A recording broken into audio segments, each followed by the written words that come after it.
Don't look away. The pandemic has reached your local grocery store.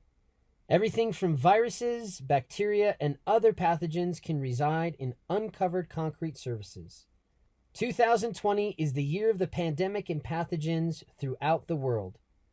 Stay tuned as we cover the top ways concrete can make you sick and the one easy fix that your local grocery store doesn't even know about. Viruses, bacteria, fungi. These are all harmful pathogens that when come in contact with humans can cause serious and even deadly diseases. This includes severe food poisoning, strep throat, staph and skin infections, pneumonia, and blood poisoning, to name a few. What do all these pathogens have in common? They are all flourishing in your grocery stores as we speak. Millions of pathogens are growing in concrete and ready to attach to a new host with the slightest touch. In grocery stores, proper cleaning protocol is rarely executed and even worse, rarely effective. Departments like meat and dairy aren't able to properly clean due to the size and weight of the equipment.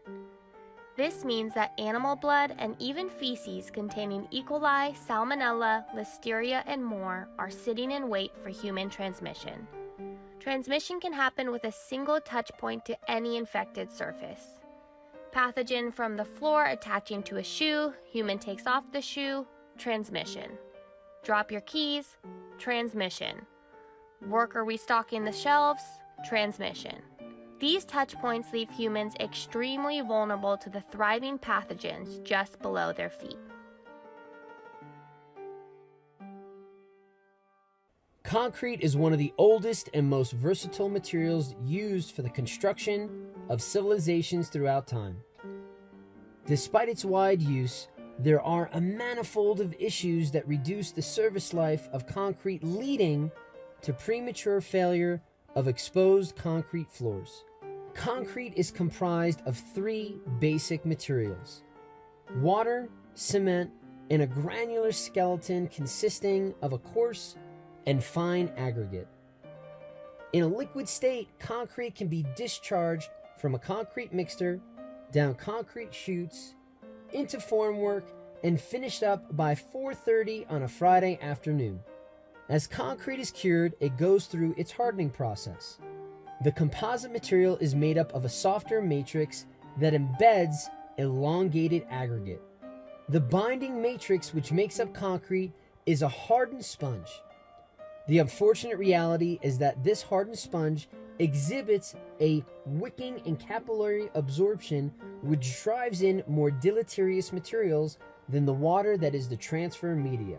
Pathogens depositing not only on the concrete surface, but leaching into the subsurface and then body of the concrete begin to grow and then spread to the outside environment. There's a common misconception that polishing concrete will densify the surface. Now, when concrete has been polished, we are ultimately causing the material to crack. The unfortunate reality is that polishing does damage the concrete, especially if we're looking at moisture and more deleterious materials like pathogens migrating through those micro cracks into the surface and subsurface of the concrete. There are a wide variety of sealers that are used to close up the concrete surface. Everything from waxes to urethanes. Now, the life of a sealer is based not only on the application, but also the use of the concrete surface. We have a few photos here that show not only the brand new sealed concrete surface, but an aged concrete surface that has been sealed.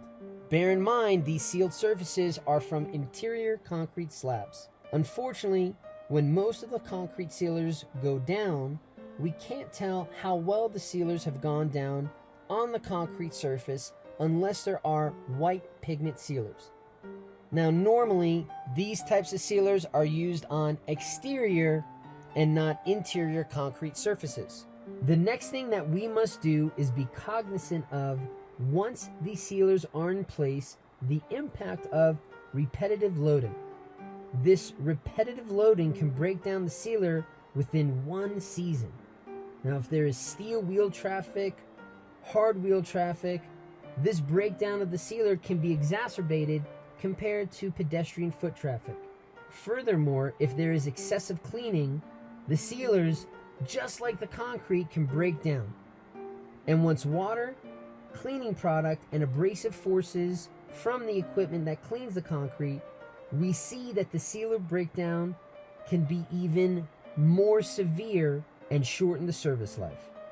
The effects of a damaged sealer as they relate to pathogen contamination and damage to the concrete sealer causes a singularity effect. This means that pathogens on the surface have a tendency to migrate towards the damaged spot and leach into the concrete surface and the body of the concrete. Again, this cannot be seen. And when the pathogens do migrate under the sealer, no amount of cleaning products will be able to get the pathogens out of underneath the sealer until the sealer is degraded off. Now, with the impact of resealing, especially if the original floor is not cleaned, ripped and stripped of the initial seal coat, then we could be sealing in those pathogens, ultimately causing more issues down the road. Resilient flooring systems are designed to add a protective layer on top of the hardened concrete sponge to shield the body of the concrete from harmful chemical and physical attack. Contrary to the permeable nature of concrete, vinyl is a hydrophobic material that repels water and stops pathogens from attaching to or absorbing through the surface. As mentioned, concrete is extremely permeable and allows harmful pathogens to grow on and within the surface. Utilizing vinyl protects the concrete and therefore stops pathogens from invading the concrete body. By preventing the spread of bacteria through the top layer, disinfectants and regular cleanings can kill harmful pathogens before they are transferred to humans.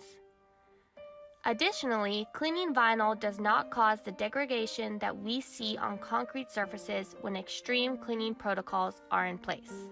To test the absorption of different grits of polished concrete and vinyl floor coverings, we performed ASTM C1585 as well as area fraction analysis to determine pathogen growth on each surface. ASTM C1585 measured the absorption due to capillary rise and ultimately the penetrability of the pore system of the concrete. We found that vinyl flooring outperformed the polished concrete samples and that polished grit had no effect on the absorption. From these results, we can deduce that vinyl flooring is more resistant to the absorption and migration of pathogens.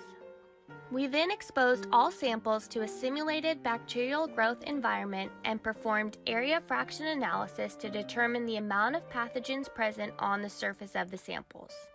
We found that vinyl flooring had the least amount of pathogens at the surface. So what is the answer? The very solution that has been a mainstay in hospitals and schools throughout the world for the last few decades. Vinyl-covered concrete floors have served as a protective barrier to prevent unnecessary illnesses in critical environments like hospitals and schools. Your local grocery store is next on the list.